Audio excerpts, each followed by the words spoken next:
अगर हम पिछले 5 सालों की बात करें, यानी 1825 दिनों की, तो शायद कुछ स्पेशल मोमेंट्स, एक ट्रिप, एक सेलिब्रेशन, एक एक्सीडेंट या एक सरप्राइज, बस इतना ही याद होगा ना आपको।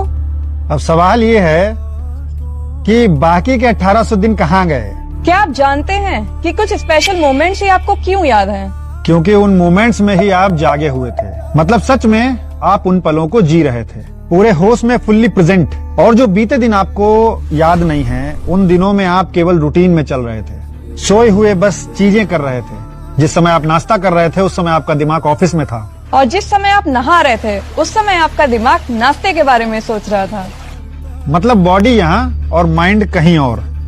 एक इंसान एक दिन में केवल 25% या उससे भी कम समय जाग कर निर्णय लेता है। मतलब उन पलों में वो जागा हुआ होता है और बाकी के 75% केवल और केवल एक रोबोट ऑटो पायलट मोड पर, बिना सोचे, बिना महसूस किए और बिना जिए। अब एक काम करना, अपने घर में अपनी माताजी के डेली रूटीन को एक पन्ने पर लिखना शुरू करना। उनके हर मिनट, उनके हाथ चल रहे थे पर दिमाग कहीं और था। जब एक इंसान का दिमाग ऑटो पायलट मोड पर होता है तब उस समय वो नई मेमोरीज को सेव नहीं करता, बस पुराने पैटर्न्स को।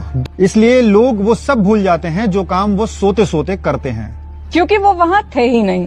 बुद्ध ने 2500 साल पहले कहा था, भविष्य के सपने मत देखो, अपने मन को वर्तमान क्षण पर केंद्रित करो। मतलब जो कर रहे हो उसी में पूरे होश में रहो।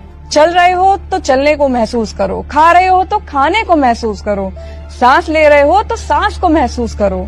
बस इतना ही करना है।